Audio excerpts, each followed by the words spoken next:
We'll visit with many colorful characters from big-name pros to everyday Joes, as well as poker industry leaders. Welcome to The Deal, sponsored by StackedPoker.net. Hi, everyone. Chris Cronin here with our first official podcast episode of The Deal. Today's guest is one of my all-time favorite players. He has a tremendous resume, although he considers himself mostly a cash game player. He likes to play high-stakes limit as well as mixed games. However, he is currently 210th in the world rankings, just outside the top 100 U.S. rankings, and the number one all-time money winner for the state of Arizona. He has over $6 million of live tournament cashes with 2 gold bracelets from the WSOP, as well as over $1 million first place finish in the World Poker Tour LA Poker Classic a couple of years ago. Please welcome to the podcast episode one of the nicest guys in poker, David ODB Baker. So welcome to the podcast. I appreciate it. Well, that was one hell of an introduction. So thank you for having me. And, I like to promote the game of poker, and you've always, every interaction we've had has been you trying to grow the game. And so I appreciate you and people like you out there who do things to help further the game. I've tried to be a little, it's tough to be completely selfless in poker. But I've tried to be pretty selfless myself and trying to promote the game and put myself out there, both social media and trying to improve with tournament directors. And I have good relationships with, several of the best tournament directors out there. And I just try to do things myself to promote the game. So when, you asked me to do this podcast, I was, more than happy and excited to come on and do it and help promote the game of poker with you. Yeah, I'm very excited to have you here. You bring up something that I remember asking you several years ago. Was I was asking about your favorite players, and you said it wasn't so much a player themselves. A lot of them are people that you grew up playing with, and you respected them for how hard they worked, and maybe they didn't get that big break yet to actually have their name known by everyone. You did mention one player, though. You mentioned Daniel Negreanu way back then, and you said even though you don't agree with everything he does, exactly what you're saying right now, you respect him for trying to grow the game in the right way. His personality is very charming, but he doesn't come across as that brash, arrogant type player, which is a big thing in today's world, really. Yeah, well, Daniel and I have a pretty good relationship. Not like super close, but we get along. I don't agree with everything he does or says or anything. He's over the last several years, he's definitely become more opinionated. As have I. And so, we don't always necessarily agree on everything, but for the most part, I do agree and do love how much he loves the game of poker and how much he does and how much he puts himself out there to promote it. And yeah, I still have that same feeling today. If you care about the game and you want the game to succeed, as long as you're going about it in a way that, to try to make the poker world a better place and, just promote the game itself, then you have, my support. Where I really get into problems with people, and it's not that many, is when they're completely self-centered and only looking out for, how decisions or how, different events or things, can make them look or make them money, and not necessarily what's best for, the poker world as a whole. And, you said in the introduction, I think you said I was just outside the top 100 or something money earners. And that is, I'm very proud of that. I've done that by being mostly a cash game player. And also, I've never played the high roller circuits. Outside of the World Series mix events, which is basically one mix event a year. This year they had 2, but generally there's only one event over 10,000. And, I've done it strictly in, World Series events and, a few WPT events, and then, just a lot of local 1500s and 3500s and things like that. I don't grind the 300s and the 500s anymore. But, just playing 3500 and 1500s and things like that. It's really I built my my poker prowess and my success in those middle stake, and also the World Series 10Ks as well. But a lot of my success has been at, the 1,500 and 2,000, 3,500 level. Yeah, that's actually one of your bracelets was a 1,500 no limit, right? I won 1,500 limit hold'em, and I won 2,500 8 game. Yeah. I've done a few things in no limit too. I mean, obviously I won the LAPC, and then I have a couple deep runs in the main, and some deep runs in some of those big field 1,500 events and things like that. That was so I'm gonna show everybody real quick, but several years ago I asked David to do an interview with me with my old business, which was Southwest Poker News. See if everybody can see this or not. Southwest, there's you and your lovely wife. I think yes, back my then lovely wife. You weren't even quite married back then. I think no, we weren't married, but we are now, and happily in our 9th year of marriage. And yeah. One of the quotes that I got out of that, when I went back to reread it, because I didn't want to ask you all the same questions. You've done a lot in the last decade or so. So one of the quotes that you did have, you said, "I consider myself mostly a cash game player, but at World Series of Poker Time, I turn into a tournament grinder." Does that, other than the WSOP, does that pretty much still hold true, or just $10,000 buy-ins here and there?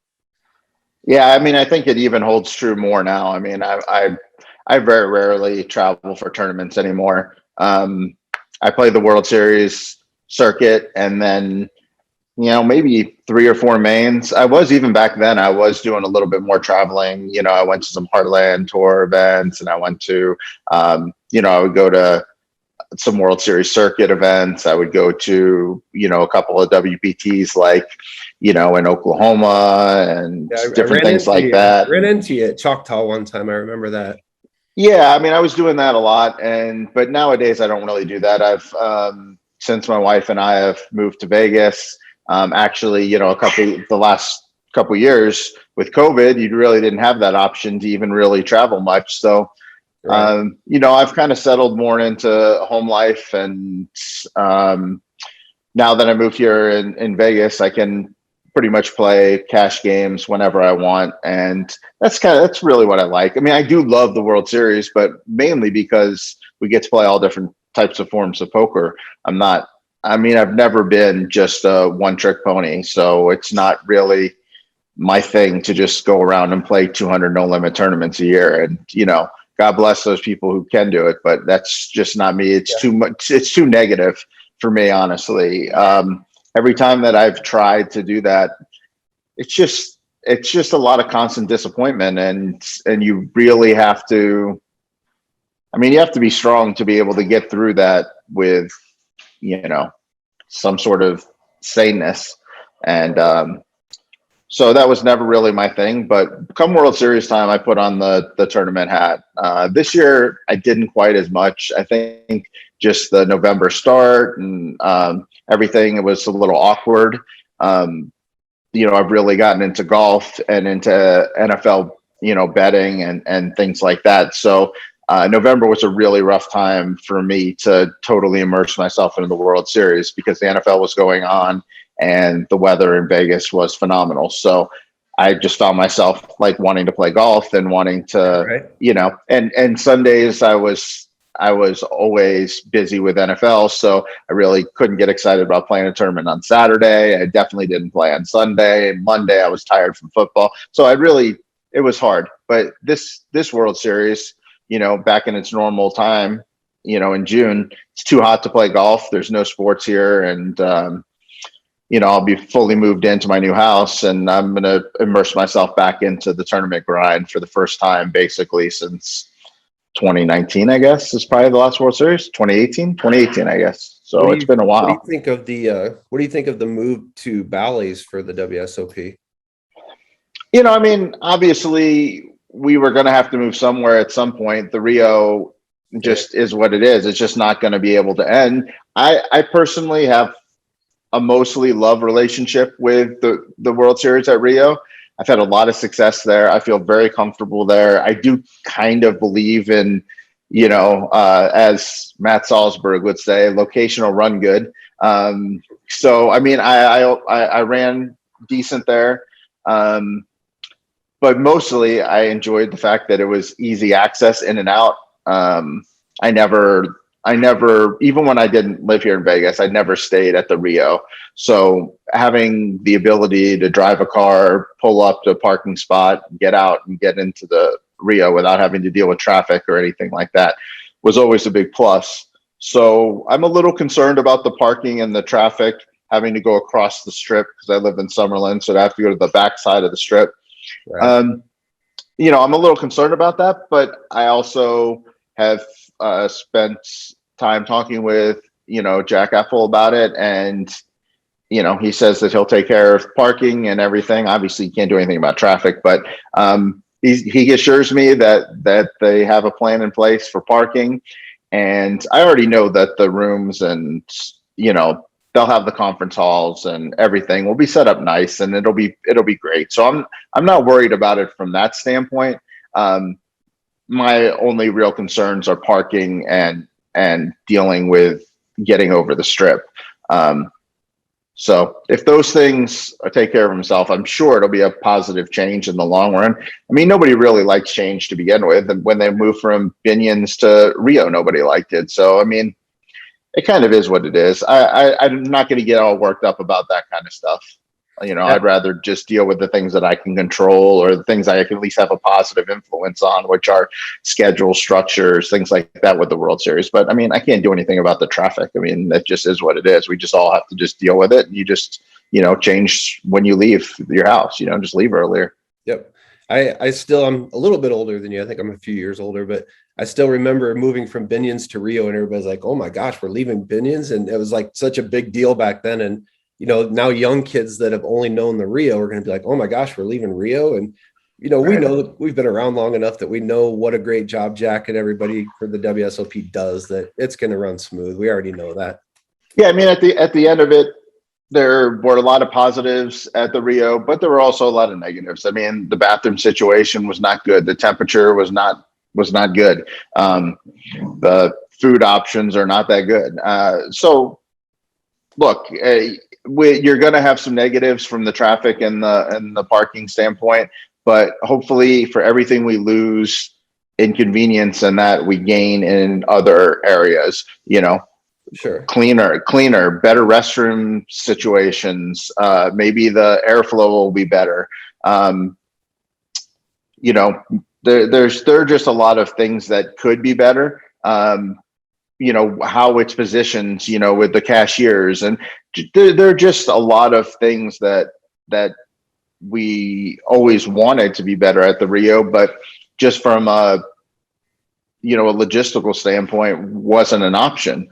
Right. So those things are great. I mean, on dinner breaks, you can walk across to the Bellagio, you can walk down to Planet Hollywood, you can go to Paris. I mean, you can go across to Cosmo. I mean, there are at least walking options for dinner too. So, I like to leave the casino when it comes to dinner times because, when you're playing the schedule that I do, you're in the Rio 12 to 14 hours a day, 45 days in a row. So I like to leave premises. So at least here, there are a lot of walking spots that we can get to, even if you can't get out and drive necessarily. Now, I know you moved to Vegas, I'm guessing mostly so you could play cash games regularly, but I was thinking about your travel because I know you've traveled a lot. You've been to all the places outside of the country to play tournaments and around the U.S. What's your least favorite place, or what's a place that you haven't been to that you kind of wish you would have been able to get to? Yeah, I mean, we moved to Vegas partly for poker, but also, my wife and I, our kids are now in college, and we wanted to go to a place where we could do other things in life. And Vegas kind of offers everything. I've gotten big into golf. I play golf, 3 to 5 times a week, and I have multiple friends here in Vegas that play golf. We like to eat and drink nice wine, and those things are really available here. There are a lot of really good restaurants that you can get to close. So, moving to Vegas was not just a poker thing. Obviously, the location it was just a good lifestyle. I mean, we consider moving to LA as well, but with the traffic and the cost of living and everything there, Vegas seemed like a and we're already here for a couple months anyway for the World Series, so it seemed to make a lot of sense. But onto your original question, places I've been that I like and didn't like. I mean, I really have enjoyed the ability to go overseas and play. I think my wife and I have probably been to maybe 8 to 10 trips outside the U.S. And we usually try to do that around 2 tournament series. I don't really play all the tournaments at the series. Most of the time I'll just play the mains, but kind of gives me an excuse to go to places. So I'll go to a tournament and then we'll vacation for 10 days and then go to another one and then leave.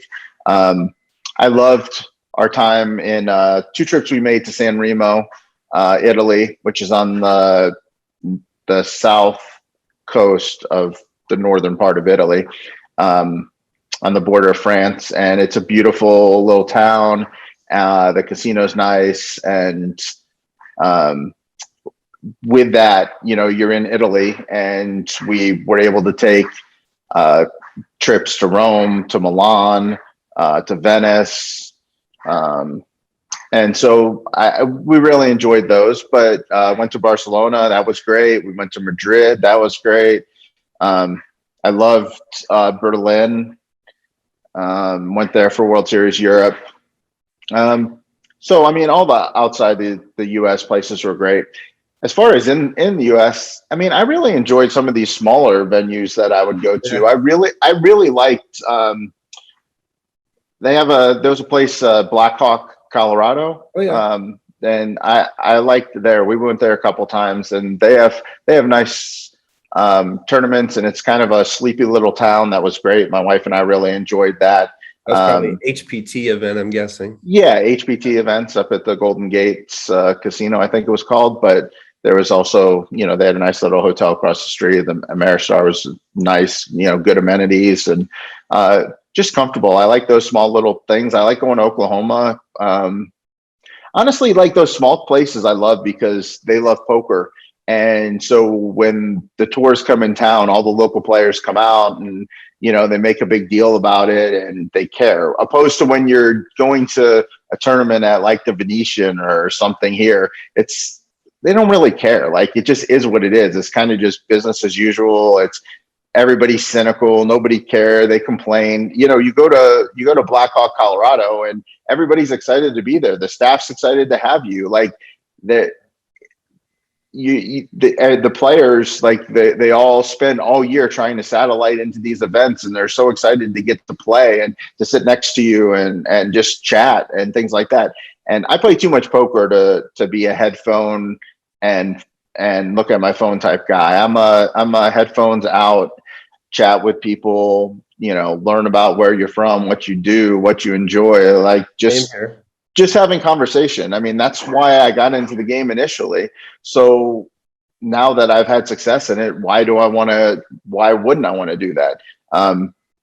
And so that's kind of the way I approach it. And so I really do try to take advantage of, and hopefully when COVID's over, maybe I'll get back to it. I mean, I say I don't do that anymore, but the reality is that, the last 2 years, none of us have really done anything. I mean, right. We just haven't been able to do that. So I don't know if I'll still go to, Choctaw, Oklahoma and Black Hawk, Colorado and things like that. But I hope to. I mean, I hope to have 1 or 2 of those trips a year. Because that's like little mini vacations while you're playing poker, Yeah, it's great. And, my wife and I can go together and, these little places usually have like nice hotels that are reasonably priced and, they've got good spas and, they usually have like 1 or 2 really nice restaurants because, they want to draw locals there. And so that kind of stuff is fun for me. So that's kind of, I hope to get back to that one day. Okay, cool. What would you consider now? Little history. I know that you started playing part-time way back in like 2000, 2004. And then you said, I'm going to try this every 6 months. I'm going to reevaluate and see if this is what I really want to do. And then you said after a couple of years, you were just like, there's nothing else I'm going to do now. Do you ever regret your decision to just play poker full-time or no? No, I mean, going into poker full-time was, the best decision I ever made. I mean, outside of asking my wife to marry me. That was the best decision. But other than that, getting into poker full time, I love the game, but I just the freedom that it gives me. It's tough though. I mean, I wouldn't recommend people doing it because it really is tough, and I've been around a long time, and I look around and I think back every once in a while about the players that I've seen along the way that this guy was a can't miss. He was going to do it. So many of them have pitfalls. I mean, I look around and the people that are still around from 15, 20 years ago, it's like such a small percentage of the people. Right. And it's not just because we were better. I mean, I would say that a majority of the players still around today weren't necessarily more talented than some of the players that didn't make it. It's just we worked harder. And I'm not even necessarily saying worked harder in, studying or to get it to improve. I mean, I just worked harder. I put in hours. I mean, where many of my, I guess, I don't know what you want to call them, co-employees or whatever, at the people at the time that did it, they didn't have the drive that I had. They didn't have the work ethic to, they would quit early. They would go to, a ball game. They would go play golf. They would go to bars. They would go to strip clubs. They would do all those different things, or they would just DJ off in the pit or things like that. I mean, I didn't really do much of that. When I would go on a poker trip, I would play poker, and that's what I would do. And I loved golf growing up. I was a golfer in high school, in college, when I was in the sales force, when I was a working guy. I mean, I would play golf 3-4 times a week. I basically put the golf clubs up for like 13 to 15 years. I mean, I didn't play any golf. I would go out of town. I mean, it wasn't even a consideration to bring my clubs. And even when I was off, I wouldn't play because I would want to spend that time with my family. And then now recently, with the last couple of years that I've had a little bit more time to do that, I've really taken it back up. And now, I don't grind nearly as hard as I used to. I'm more selective about my spots. I can play bigger limits, so I don't have to play as often. But I mean, I still get out there. I'm still playing, 2 to 4 days a week, poker.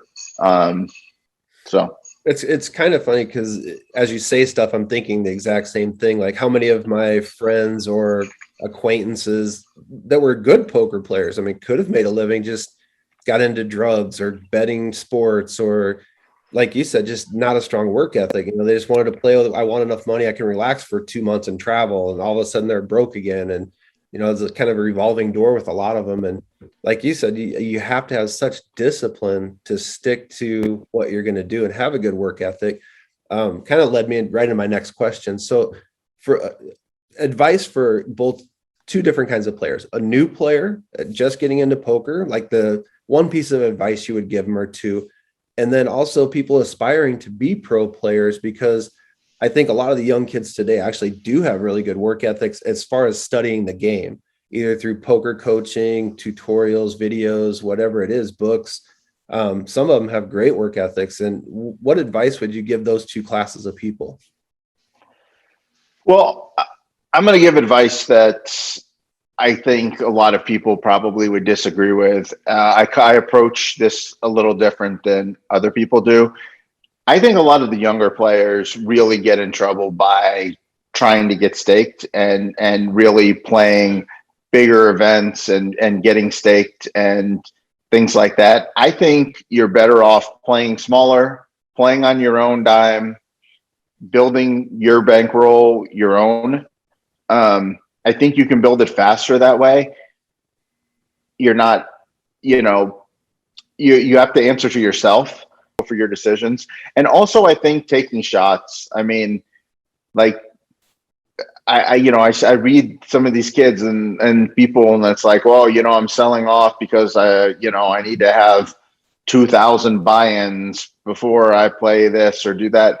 And my opinion is, if you're good enough and you're confident in the stakes that you play and you're able to rebuild, is just be steady, play the game, play games, play for yourself, build up your bankroll, and then take the part of your bankroll at top and take shots and try to get into that next stratosphere of events or size games.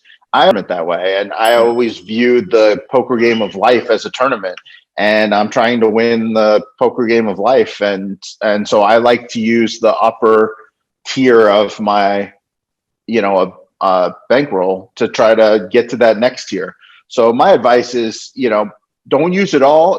Be smart and protect your seed money, but use the top portion to try to, get in that next tournament, rather than, being staked and playing for small percentages. Because then you have that score, and really you're putting so much money into travel expenses anyway. You're playing for a small amount.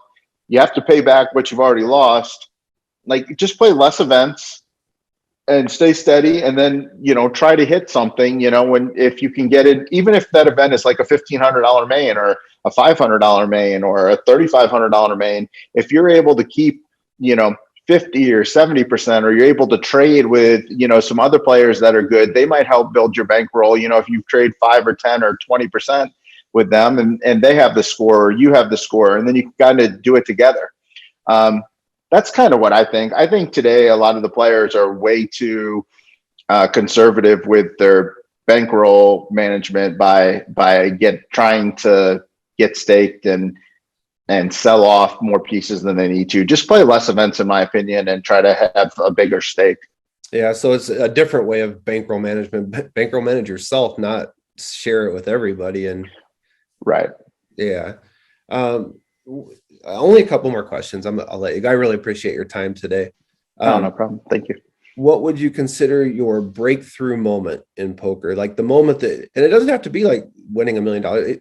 Just that moment where you were like, you know what, I can do this for a living.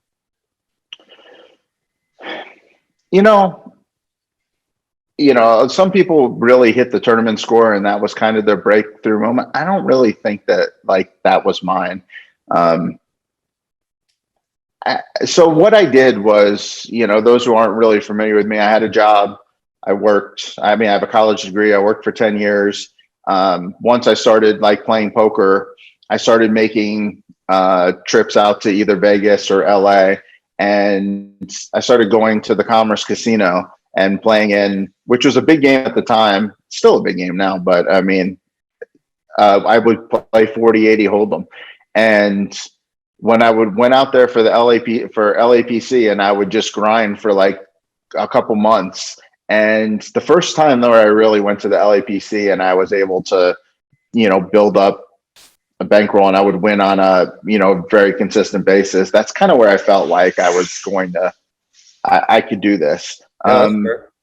Yeah. So that was kind of really where Commerce Casino was the big daddy. I mean, that and the Mirage, which then turned into the Bellagio, moved to the Bellagio. But those were kind of the casinos. If you could make it there, then, you could make it. And I went to both, Bellagio and Commerce, and I kind of fell in love with Commerce. I know most people have a hate relationship with it. I mean, I had a love relationship that,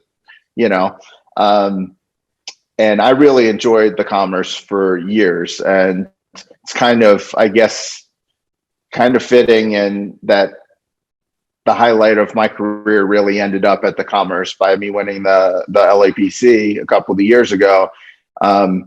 Yeah, I was so happy for you when I saw that. I was like, oh, yeah, thank you. It was the final table from I think I was in Texas, but yeah, it was really great for me, because that was the place that I considered home. I never, so many of the people who are into poker, they have a home base, and I never really had a home base with poker. I lived in Houston for half of my career, and then I lived in Arizona for the other half of my career, neither of which had casinos in the town, and I had to travel. And I made friends at Commerce. I would stay at that Commerce Casino probably 200 days a year playing poker, grinding. Wow. I would just grind. I would get up, in the morning, I would call down, I would get on the list, I would go take a seat, I would play 14, 16, 20, 40, 80 hours straight, and just, I would just play. And then I would go home and I would just, after like 10 days, I would go home and I would just sleep for a week. And then I would go back and I'd do it again. So being able to have the success at the Commerce and win that tournament was kind of like the perfect, like right off into the sunset type moment for me at Commerce, especially now, because I think Commerce is pretty much off the upper echelon of the poker world. I mean, it was the place to be for 20 years, and pretty much right after I won, they kind of stopped caring much about poker, and it's sad for me because I really did love that place, but they kind of stopped really caring about it. Now the WPT is not even going to be there for the LAPC, and so it felt good for me to kind of finish off the Commerce, really probably the last big chance that anybody's. I mean, they might not ever have $1 million winner again at Commerce, so that was kind of cool to do that. And when I won, it was really cool for me because I know all the employees there and the floor and the staff and everything. Yeah, and I went back. Big rail, I'm sure. Yeah, well, they made this giant poster afterwards, and they hung it up in the poker room. It was like, I don't know, 50 feet long, with my picture with my wife and the Remington, and it was great. And they kept it up for 6 months, and that was kind of cool for me, being a big poker fan and growing up and seeing, the Gus Hansen and the Daniel Negreanu and the Phil Hellmuth, posters with LAPC champion and stuff by them. I don't think all those guys won that, but you know what I'm saying. It was kind of cool to be there as well. And I was actually just in LA a couple of weeks ago, and like you, I'm a mixed game player, so I was kind of going to each casino, introducing myself to the managers I didn't know and letting them know about my new project with Stacked Poker. And I said, "Do you guys have a mixed game?" And everywhere I went, no mixed games. And they said, "Yeah, they're all moved to like private homes because nobody wants to wear the masks in here." And I thought, man, that's horrible. I finally found one. The bike actually started at 20. Yeah, the bike, yep. A little bit lower, a little smaller stakes, but 2040. And I had so much fun. The players there were so enjoyable, and I was like, man, I wish every place in Vegas or in LA had a mixed game, because I had to search high and low just to find one. Yeah, I think it's the bike and the gardens. I think I don't know if they do now. I mean, I was, since COVID, I haven't been back to LA. I mean, LA is really a tough place to go if you're like during this COVID time. I mean, it's really strange for me because I don't think there was 1 month in the last 15 years that I didn't spend at least a day in LA, and I never lived there. And since COVID hit, I think I've been in LA for 3 days. I went one time to visit somebody, and that was it. So it's kind of strange for me, but I think it's gardens and bike is kind of the mixed game. I couldn't even find it at gardens. I went there too, and nothing. Yeah, COVID's really hitting California hard. I mean, partly because COVID's hitting it, but mostly because the government regulations are such that makes it really hard for people to do things. I hope we get back to a state of normalcy soon, and I hope that poker thrives again in LA. And funny enough, I was just asked, my wife just asked me the other day whether we were going to go to LAPC this year, and I was like, I think we're probably going to miss it this year. I can't really see going and spending a month in a town that doesn't really let you do much. And yeah, it was rough out there. It really was. Yeah, and I don't think, with it not being a WPT event, I really don't see much chance of success for it. They've lost the bigger games anyway to the bike and the gardens, and the games have been somewhat privatized. So I think I'm just going to stay in Vegas, and the weather's about to warm up here. The golf's great. The food's great. The wine's flowing. Here in Arizona too. We love it. I told my buddy it was a chilly 71 today, Yeah, I played golf today. It was frigid at like 60. So just last couple things. Players, who would you late in a tournament, who would you least like to have immediately on your left and deep in a tournament? Why do you want me to give ammunition to people so that they can use it against me in the future? The first I mean, you're going to be like, oh, yeah, I mean, probably the one guy I don't really like seeing on my left, especially in a big bet tournament, is Chidwick. I mean, him and his stare are pretty menacing, and I feel like he's just kind of above the rim and everything that he does. So I guess Chidwick would probably be the guy that I would like to be up against the least. In a mixed game like a limit event, there's nobody. I don't care. I'll play against anybody. I'll hold my grounds. Nobody scares me there. nice. So favorite players, either because of how they play, like you give Chidwick a nod. He's I mean, he is tough. He's just a tough player. Favorite players, but it doesn't even have to be like playing skill. It could just be like their personality, or they're fun to hang out with at the table. Who are the people that you like to play with? I don't know. I mean, just to say a couple of the players that I've met recently that I really enjoy as people. Zinno, I love Zinno. I think he's just a great dude, and he's very pleasant to play with. He's fun. Uh, he handles himself very well at the table. I've become friends with Julien Martini. I think he's great. I like mixing it up with him. He's an aggressive player, and we have a lot of fun and try to outplay each other and things like that. And so he's fun.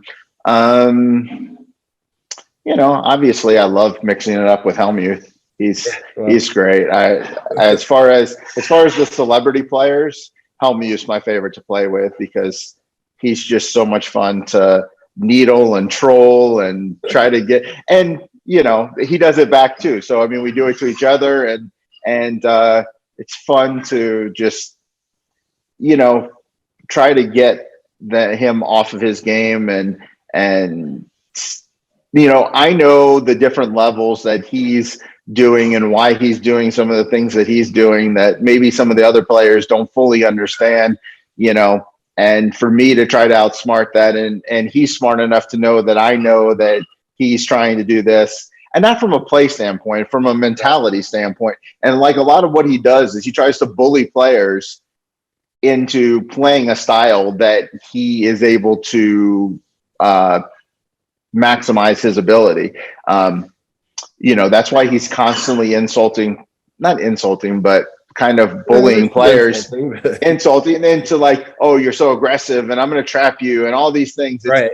He's trying to make you uncomfortable in doing the things that make him uncomfortable. So it's kind of a nice go back and forth. It's like, I know that he's trying to get this person to not play this certain way against him and it goes, but so I'm like, okay, well, I know when he's in a pot with this person, like, how can I hit this?